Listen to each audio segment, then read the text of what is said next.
మన ప్రభువును మన రక్షకుడును అయిన యేసు క్రీస్తు యొక్క గొప్ప ఘనమైన నామములో ఈ యొక్క ఆదివార కాల సమయమున సంఘములో ఉన్న ప్రతి ఒక్కరికి ప్రభు నామములో శుభాభివందనములు తెలియజేసుకుంటూ ఉన్నాను. ఈ దినం దేవుడు మనతో మనందరితో కూడా సూటిగా యథార్థముగా మాట్లాడుతున్నారు. అట్టి మాటలన్నీ కూడా మన హృదయములలో ఫలించులాగన ఆ దేవుడే మన పైన కృప చూపి ఆయన సన్నిధిని మనకు తోడుగా ఉంచి వాక్యమును మనలో ఫలింపచేయునుగాక. ఆమెన్. మరి దినమున మనం చూద్దాము, కీర్తన గ్రంథంలో 119వ కీర్తనలో 50వ లేఖనమును మనం చదువుకుందాం. నీ వాక్యము నన్ను బ్రతికించుచున్నది, నా బాధలో ఇదే నాకు నెమ్మది కలిగించుచున్నది. దేవుడు స్పష్టంగా ఈ దినమున మనతో మాట్లాడుతున్నాడు. మనము ఈ లోకమునకు లోబడి ఉన్నామా? మరి దేవుని వాక్యమునకు లోబడి ఉన్నామా? సూటిగా మిమ్ములను దేవుడు ప్రశ్నిస్తూ ఉన్నాడు. మీరు మనము సార్వత్రిక సంఘములో ఉన్నటువంటి ప్రతి విశ్వాసి కూడా వాక్యమునకు లోబడితే ఏమి జరుగుతుంది? అట్టి జీవితము ఏ రీతిగా ఈ లోకంలో ఉంటుందో ఈ దినమున దేవుడు మనతో మాట్లాడుతున్నాడు. మనము వాక్యమునకు లోబడితే మన బ్రతుకులు ఎలా ఉంటాయి, మన జీవితములు ఎలా ఉంటాయి, ప్రియ క్రైస్తవ విశ్వాసులు ఏ రీతిగా ఉంటారు అనేది దేవుడు తెలియజేస్తున్నటువంటి ప్రధాన అంశము. మనము వాక్యమునకు లోబడితే మరి దేవుని యొక్క వాక్యము మనలను బ్రతికిస్తుంది. అంతేకాకుండా మన యొక్క బాధలో మన వేదనలో ఆ వాక్యము నెమ్మదినిస్తుంది. దీనిని మనము గ్రహించలేకపోతున్నాము. సార్వత్రిక సంఘములో ఉన్నటువంటి ప్రతి ఒక్క విశ్వాసి కూడా ఆలోచించాల్సిన విషయము, ఆచరణలో పెట్టవలసిన అంశం ఏదైనా ఉంది అంటే నీవు వాక్యమునకు లోబడి నడువు. నీవు వాక్యమునకు లోబడి నడవగలిగినట్లయితే ఆ వాక్యము నిన్ను బ్రతికించడమే కాకుండా నీ జీవితమును సరిచేస్తుందని దేవుని వాక్యము ద్వారా ఈ దినమున మాట్లాడుతున్నాడు. మరి ప్రియమైన విశ్వాసి, మరి నీవు వాక్యమునకు లోబడుతున్నావా? మరి ఆ వాక్యమునకు కట్టుబడి ఉన్నావా? మరి ఆ వాక్యము నీలో ఉన్నదా? ఒక్కసారి ఆలోచించాల్సిన అంశం. అంతేకాదు, దేవుడు అంటున్నాడు, ఆ వాక్యము నీ యొక్క శ్రమలలో, నీ యొక్క బాధలో నెమ్మదిని కలిగిస్తూ ఉంది. నీ బాధలో నెమ్మదిని కలిగిస్తుంది, నీ వేదనలో నెమ్మది కలిగిస్తుంది, నీ యొక్క శోధనలను ఆ వాక్యము కొట్టివేస్తుంది. మరి అలా ఉన్నావో లేదో ఒక్కసారి ఆత్మ పరిశీలన చేసుకోమని దేవుని వాక్యము నీతో నాతో మనందరితో కూడా మాట్లాడుతుంది. మరి ఆ రీతిగా మనం ఉన్నామా లేదా ఒక్కసారి ఆత్మ పరిశీలన చేసుకోమని దేవుడు ఈ దినమున మనందరికీ కూడా తెలియజేస్తున్నాడు. అంతేకాదు, దేవుని వాక్యము ఈ విధంగా మాట్లాడుతూ ఉంది.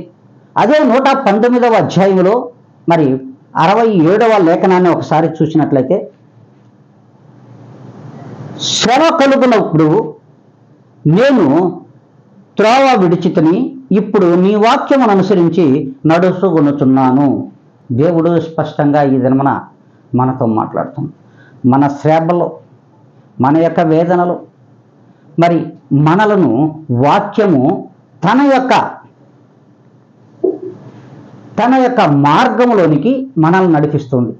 నీ శ్రమలను విడిచిపెట్టి వేస్తుంది, నీ యొక్క వేదనలను కొట్టివేస్తుంది. ఆ వాక్యము నీలో ఉండగలిగినట్లయితే ఖచ్చితంగా ప్రతి మార్గమును కూడా మరి వాక్యము నిన్ను సరిచేస్తుంది. మరి ఏంటి పాస్టర్ గారు వాక్యము సరిచేయడం ఏంటి, దేవుడేమైనాడని వారందరూ అనుకుంటున్నారు. మరి దేవుడే చెప్తున్నాడు కదా. యోహాను శుభవార్త మరి 1వ అధ్యాయము 14వ లేఖనాన్ని మనం చూసినట్లయితే సూటిగా స్పష్టంగా మనతో మన అందరితో కూడా మాట్లాడుతూ ఉన్నాడు. ఎందుకంటే ఆ వాక్యము శరీరధారి అయి కృపా సత్య సంపూర్ణుడుగా ఈ లోకమునకు వచ్చెను, మన మధ్యలో నివసించెను అని వాక్యము సెలవిస్తుంది. మరి ఆ వాక్యమే కదా ప్రభువైన యేసుక్రీస్తు వారు. ఆ వాక్యం మీద కదా మన మధ్యలో నివసించినటువంటి శరీరధారుడైనటువంటి ప్రభువైన యేసుక్రీస్తు స్వామి. అంత మాత్రం గ్రహించలేకపోతున్నామా ప్రియమైన విశ్వాసి? మరి ఆ వాక్యానికి నువ్వు లోబడి ఉన్నావా? ఆ ప్రభువైన యేసుక్రీస్తుకు నువ్వు లోబడి నడుచుకుంటున్నావా?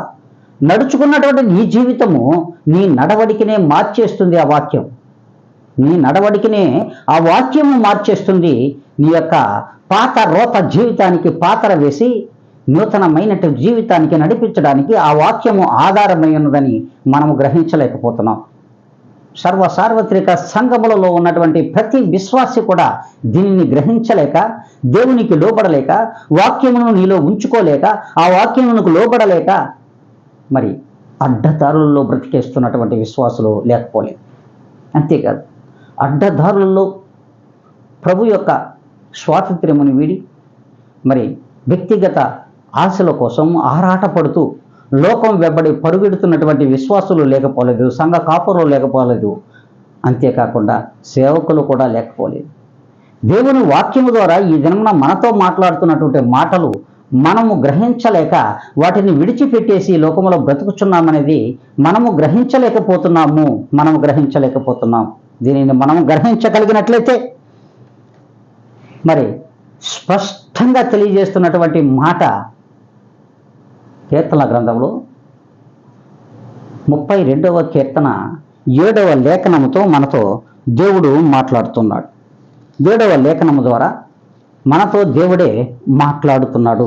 32వ కీర్తన 7వ లేఖనము చూడండి. ఆయన మాట్లాడుతున్నటువంటి మాటను మనము పెడచెవిన పెడుతున్నాం. నా దాగుచోటు నీవే, శ్రమలో నుండి నీవు నన్ను రక్షించగలవాడవు. విమోచన గానములతో నీవు నన్ను ఆవరించి ఉన్నావు అని దేవుని వాక్యం సెలవిస్తుంది. దేవుని యొక్క వాక్యము నిన్ను నన్ను పూర్తిగా ఆవరించి ఉన్నదనేది మనం గ్రహించలేకపోతున్నాం. ఆ వాక్యమును మనం హృదయంలో ఉంచుకోలేక దాన్ని తుంచివేసుకుని లోకం వైపు పరిగెడుతున్నటువంటి మనలను వాక్యం సరిచేస్తుందని, ఆ వాక్యం మనల్ని పూర్తిగా సంపూర్ణముగా ఆవహించి ఉన్నదని గ్రహించలేని మన జీవితాలకు మనమే ముగింపు పలుక్కుంటున్నాం. మనమే ముగింపును తెచ్చుకొని ఈ లోకంలో జీవిస్తున్నామనేది మనము గ్రహించలేని అంశము. అట్టి గ్రహించలేని అంశమును మనం ఈ దినమున మరి సూటిగా దేవుడే తెలియజేస్తూ ఉన్నాడు. నీవు వాక్యమునకు లోబడితే ఈ రీతిగా ఉంటుందంటున్నాడు. హెబ్రీయులకు రాసిన పత్రిక 4వ అధ్యాయము 12వ లేఖనము. ఎందుకంటే దేవుని యొక్క వాక్యము సజీవమైనది, అది బలమైనది. అంతేకాదు అంటున్నాడు, అది ఎందుకనగా దేవుని వాక్యము సజీవమై బలము గలదై రెండంచుల గల ఎటువంటి ఖడ్గము కంటెను వాడిగా ఉండి ప్రాణాత్మలను కీళ్లను మూలుగలను విభజించునంత మట్టుకు దూరుచు హృదయము యొక్క తలంపులను ఆలోచనలను ఛేదించుచున్నది. దేవుడు వాక్యం చూడండి ఎంత బలమైనది. అది రెండంచుల వాడిగలిగిన ఖడ్గమై మన హృదయములో దూరుచు బలమైనదిగా ఉంటూ మన శరీరములో అణువును కూడా శోధించుచున్నది. మన హృదయ తలంపులను కూడా శోధించుచున్నది అనేది మనం గ్రహించలేకపోతున్నాం. మన హృదయ తలంపులను కూడా ఆ వాక్యము శోధించుచున్నది అంటే మన శరీరంలో ఉన్న ప్రతి అవయవమును కూడా ఎత్తికేస్తున్నది ఈ వాక్యం అనేది మనం గ్రహించలేకపోతున్నాం. ప్రతి అవయవమును సరిచేయగలిగినటువంటి ఏదైనా ఖడ్గము ఒకటి ఉందంటే అది దేవుని వాక్యమే. ప్రియమైన దేవుని బిడ్డ, ప్రియమైన విశ్వాసులారా, దేవుని వాక్యం మీతో సూటిగా ఈ దినమున మాట్లాడుతున్నది మనం గ్రహించలేకపోతున్నాం. కానీ వింటున్నాం, వదిలేస్తూ ఉన్నాం. వింటున్నాం, వదిలేస్తున్నాం. దానిని త్రోవన పడవేసుకుంటూ వెళ్ళిపోతున్నాం. మరి అట్టి వాక్యానికి లోబడగలిగినటువంటి జీవితాలు విశ్వాసులలో ఉన్నాయా? కాపరులలో ఉన్నాయా? సేవకులలో ఉన్నాయా? మరి అంతేకాకుండా ప్రసంగికులం అంటూ ఉన్నారే, వారిలో ఉందో లేదో ఒక్కసారి గ్రహించాల్సిన అవసరం. ఆ వాక్యమునకు నువ్వు లోబడి ఉన్నావా ప్రియమైన విశ్వాసి? ఆ వాక్యము నీలో ఉన్నదా? ఆ వాక్యము నీలో ఉంటే ఇంకా చూద్దాం. ఆ వాక్యము నీలో ఉన్నట్లయితే మరి చూడండి, యాకోబు రాసినటువంటి పత్రిక 1వ అధ్యాయము 22, 23, 25వ లేఖనాలను మనం చూసినట్లయితే చూడండి, ఒక్కసారి ఆత్మ పరిశీలన చేసుకుందాం. మీరు వినువారు మాత్రమై ఉండి మిమ్మల్ని మీరు మోసపుచ్చుకొనకుండా వాక్య ప్రకారము ప్రవర్తించు వారినై ఉండి ఉండుడి. ఎవడైనను వాక్యమును వినువాడునై ఉండి దాని ప్రకారము ప్రవర్తింపని వాడైతే వాడు అద్దములో తన సహజ ముఖమును చూచుకును మనుషుని పోలియున్నాడు. అయితే స్వాతంత్ర్యమునిచ్చు సంపూర్ణమైన నియమములో తేరి చూచి నిలుకడగా ఉండు వాడెవడో వాడు విని మరచువాడు కాక క్రియను చేయువాడయుండి తన క్రియలో ధన్యుడగును. దేవుని వాక్యము సెలవిస్తుంది. ప్రియమైన దేవుని బిడ్డలరా, ప్రియమైన విశ్వాసులారా, వాక్యమును విని వదిలేసే వారిగా ఉన్నారా? ఆ వాక్యమును మీలో ఉంచుకొని వాక్యానుసారమైన జీవితం జీవించే వారుగా ఉన్నారో ఒక్కసారి ఆత్మ పరిశీలన చేసుకోమని దేవుడు ఈ దినమున మనతో మాట్లాడుతున్నాడు. నీలో వాక్యం ఉన్నట్లయితే, నువ్వు విని వదిలేసే వాడివైతే, ఆ విని వదిలేసే వాడి యొక్క ముఖాన్ని, సహజ ముఖమును అద్దములో చూసుకొని ఎంతో సంతోషించి ప్రక్కకు వెళ్ళిన తర్వాత వాడిని వాడే మర్చిపోతున్నాడే. మరి వాడిలో వాక్యం ఎలా ఉంటుంది? వారిలో ఆ వాక్యం ఎలా నిలబడుతుంది అని దేవుడు అడుగుతున్నాడు. అంతేకాదు, విను మాత్రమై వారుండి వాక్యానుసారమైనటువంటి జీవితంలో జీవించుచున్న వాక్యమునకు లోబడినటువంటి ప్రతి బిడ్డ కూడా దేవుని యొక్క నియమములను ఏ నాడు కూడా విడిచిపెట్టక తూచ తప్పక నియమములను పాటిస్తూ క్రియలను ఆచరిస్తూ సహజమైనటువంటి తన యొక్క క్రియలను ప్రభువులో తనను చూచుకుంటూ తన క్రియలను ఈ లోకం వైపు జరిగిస్తారో అట్టి వాడిలో ప్రభువు వారి యొక్క తేజస్సు కనబడుతుందని దేవుని వాక్యం ఈ దినమున మనకు తెలియజేస్తుంది. అట్టివాడు స్వాతంత్రుడై ఉంటాడు. అట్టివాడు స్వాతంత్రుడై ఉంటాడు. స్వతంత్ర ప్రతిపత్తి కలిగిన వాడే ప్రభువులో తనకు తానుగా ఏర్పాటు చేసుకున్న ఆ ప్రభు యొక్క వాక్యమునకు లోబడి తన యొక్క పూర్వపు గతిని మరిచి నేటి స్థితికి తను నడుస్తాడు. అంతేకాదు, ముందు ఒక తోక వెనక ఒక తోక తగిలించుకొని ఈ లోకములో బ్రతకరు. అట్టి వారిలో స్వాతంత్రం ఉండదు. ప్రభు యొక్క ఇచ్చిన స్వాతంత్రం ఏమిటో తెలుసా? నీ యొక్క పూర్వపు గతిని మరిచి, స్థితిని మరిచి, నీ పాత రోత జీవితమునకు పాతర వేసి నూతనమైన జీవితములోకి రాగలిగిన నీవు స్వాతంత్రము కలిగిన వాడివైతే నీ యొక్క పేరు దేవుని యొక్క నామమునకు ముడిపడేదిగా ఉండాలి. అట్టి స్వాతంత్రము నీలో ఉన్నదా ప్రియమైన విశ్వాసి? అట్టి వాక్యమునకు నువ్వు లోబడుతున్నావా? మరి ఐశ్వర్యము వైపు వెంపర్లాడుతూ, లోకాశలు జోపడంబముల వైపు వెంపర్లాడుతూ జీవిస్తున్నటువంటి విశ్వాసులు ఎంతో మంది ఈ లోకంలో లేకపోలేదు. ఎంతో మంది సేవకులు కూడా లేకపోలేదు. కాపర్లు లేకపోలేదు. అంతేకాదు, అనేకమైనటువంటి లక్షల వేల కొలది జనులలో సువార్తను ప్రకటించుచున్నటువంటి సేవకులు కూడా లేకపోలేదు.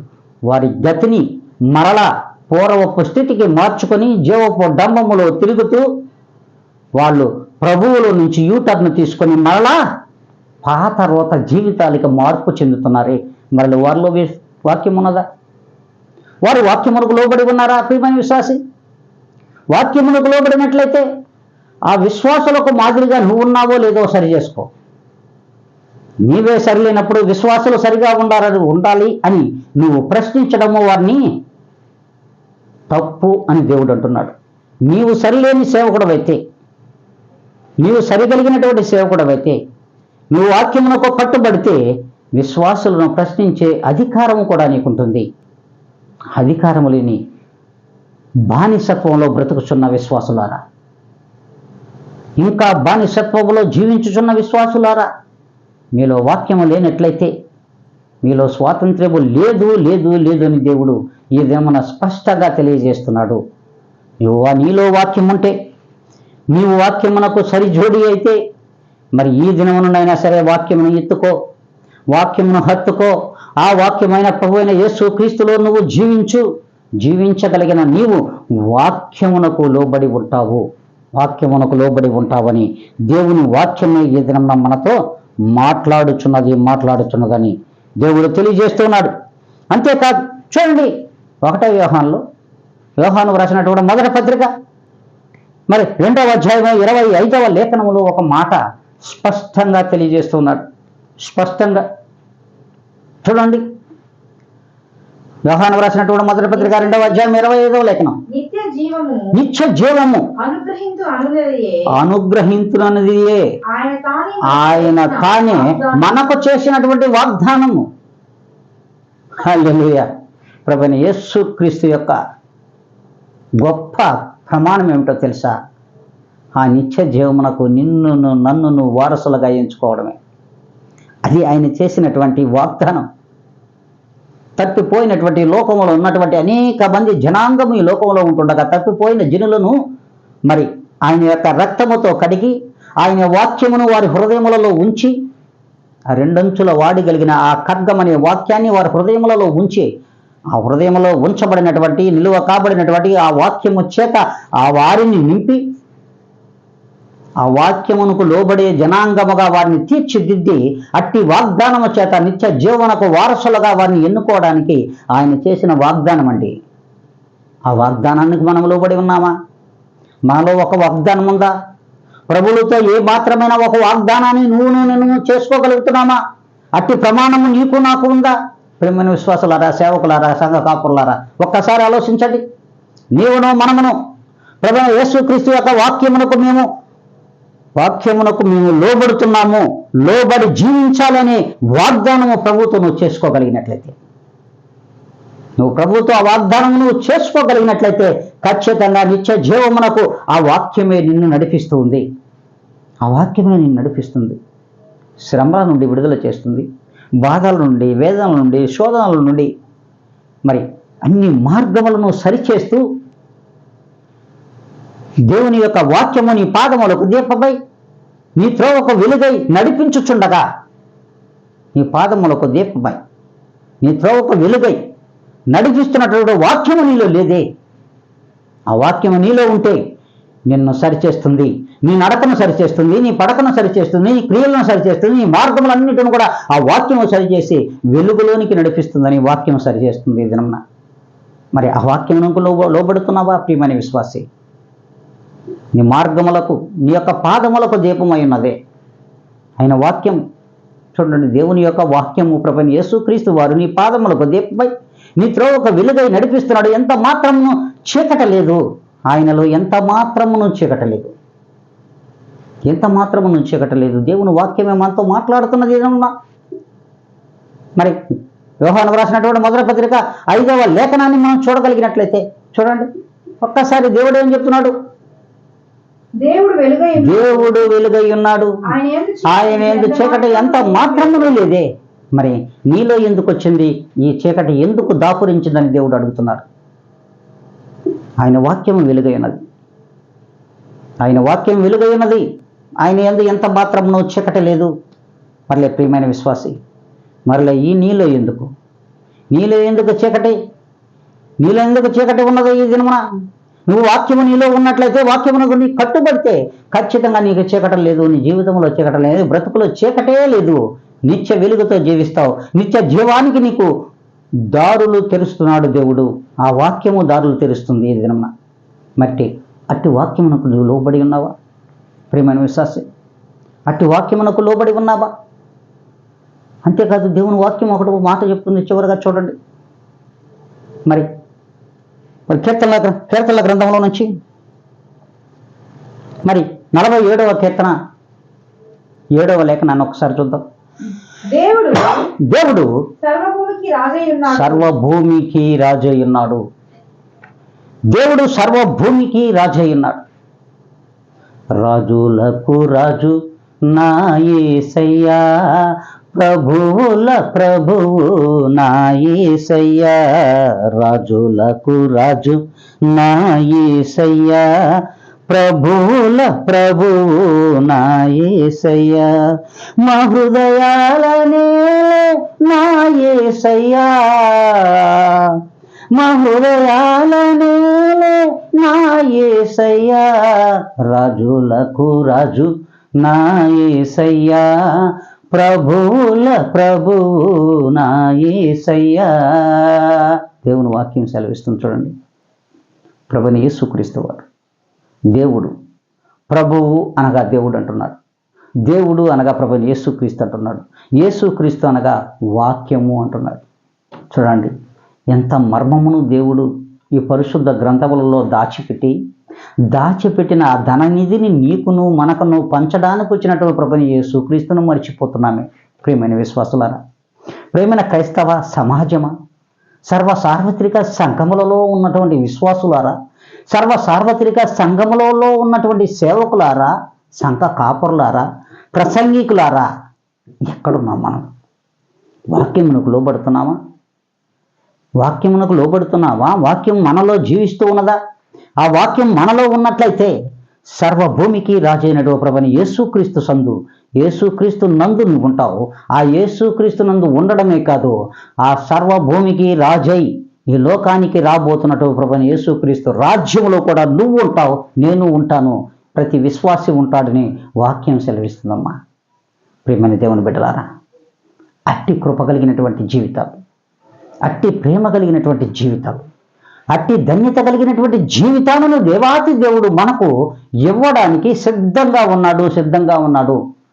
అట్టి సిద్ధంగా ఉన్నటువంటి దేవుని వాక్యమునకు మనం లోబడినట్లయితే మన జీవితంలో కూడా దేవుని వాక్యముతో ముడిపడి ఉన్నాయి. దేవుని వాక్యములో సరి చేసుకోబడతాం.